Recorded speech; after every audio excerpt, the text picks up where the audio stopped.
जय गुरु जी, शुक्राना गुरु जी, अनंतम अनंतम शुक्राना गुरु जी।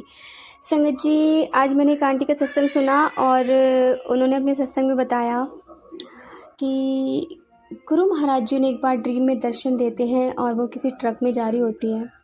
संगत जी, गुरु महाराज जी भेष बदल कर उनके पास आते हैं और आंटी में बोलते हैं कि तेनू पता है कि मैं कौन हाँ? तो कहती नहीं जी। तो गुरु जी कहते हैं मैं शिव जी हाँ कि मैं तेरे से मिलने आया हाँ। तो गुरुजी पंजाबी में बोलते हैं। तो सपने में थी तो वो एकदम नींद खुल जाती है। फिर वो सोचती है कि चलो ऐसे कोई सपना दिखा होगा।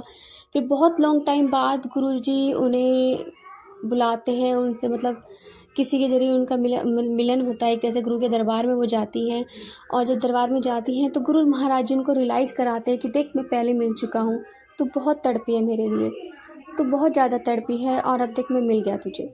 तो संगत जी एक दिन गुरु महाराज जी उनकी पूरी फैमिली को ब्लेस करते हैं और उनको बोलते हैं कि आप शिव पुराण पढ़ो।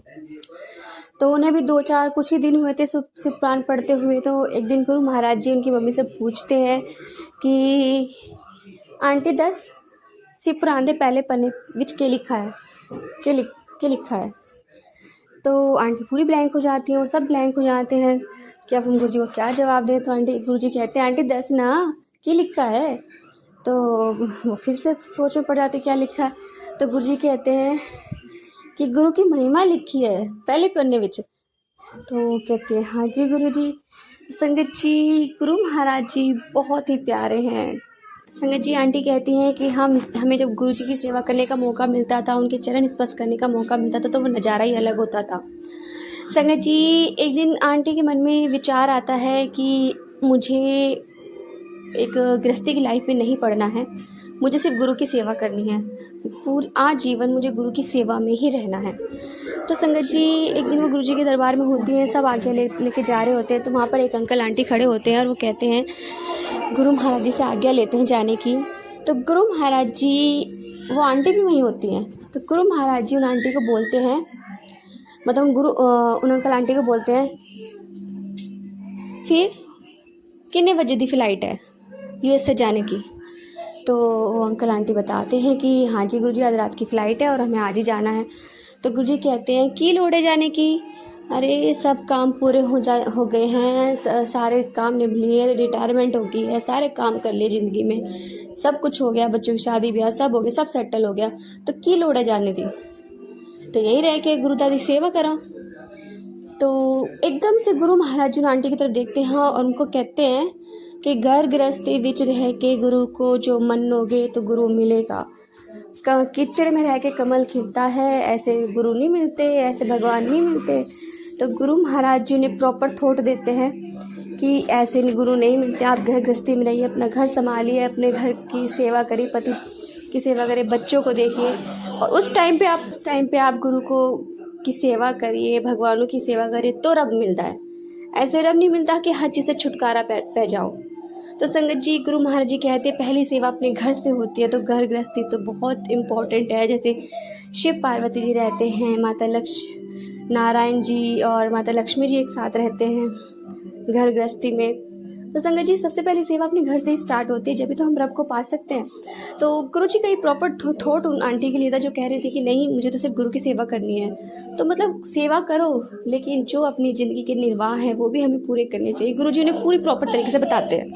संगत जी, गुरु महाराज जी से जब आज्ञा लेते हैं संगत, तो गुरु महाराज जी उन आंटी के पापा को बुलाते हैं और उनके कान में कुछ बोलते हैं। तो उनके पापा बोलते हैं कि उठ, तेनू गुरुजी बुला रहे हैं।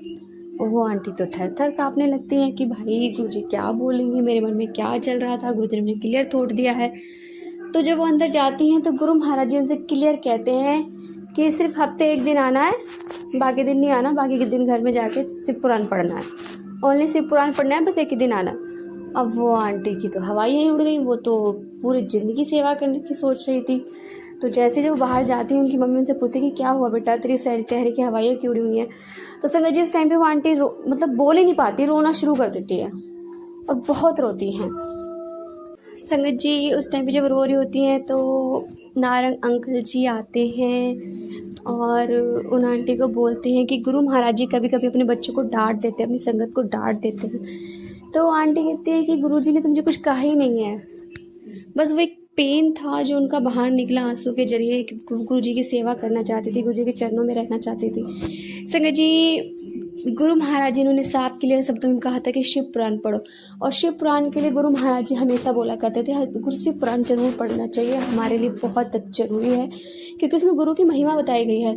जितने भी गुरु होते हैं वो सब शिव्य रूप होते हैं। गुरु महाराज जी साक्षात धरती पर जब आते हैं तो गुरु रूप में आते हैं, और जब गुरु जी आते हैं, गुरु जी हम अपनी संगत का मार्गदर्शन करते हैं तो हमारी ज़िंदगी तो और सबसे बेटर हो जाती है। तो संगत जी, गुरु महाराज जी से प्यार करते रहिए, गुरु जी का सिमरन करते रहिए, मंत्र जाप करते रहिए। जय गुरु जी, शुक्राना गुरु जी, अनंतम अनंतम शुक्राना गुरु जी। संगत जी, यदि आपको सत्संग अच्छा लगा तो प्लीज़ हमारे चैनल को लाइक कीजिए, सब्सक्राइब कीजिए, बेल आइकन को प्रेस कर दीजिए ताकि नए सत्संग की जानकारी आपको जल्द से जल्द मिल सके। संगत जी, यदि आप भी अपना सत्संग शेयर करना चाहते हैं तो आप हमें हमारे व्हाट्सएप नंबर पर लिख कर भेज सकते हैं, रिकॉर्ड कर भेज सकते हैं। आपके सत्संग भी और संगत शेयर किए जाएंगे। जय गुरु जी, शुक्राना गुरु जी।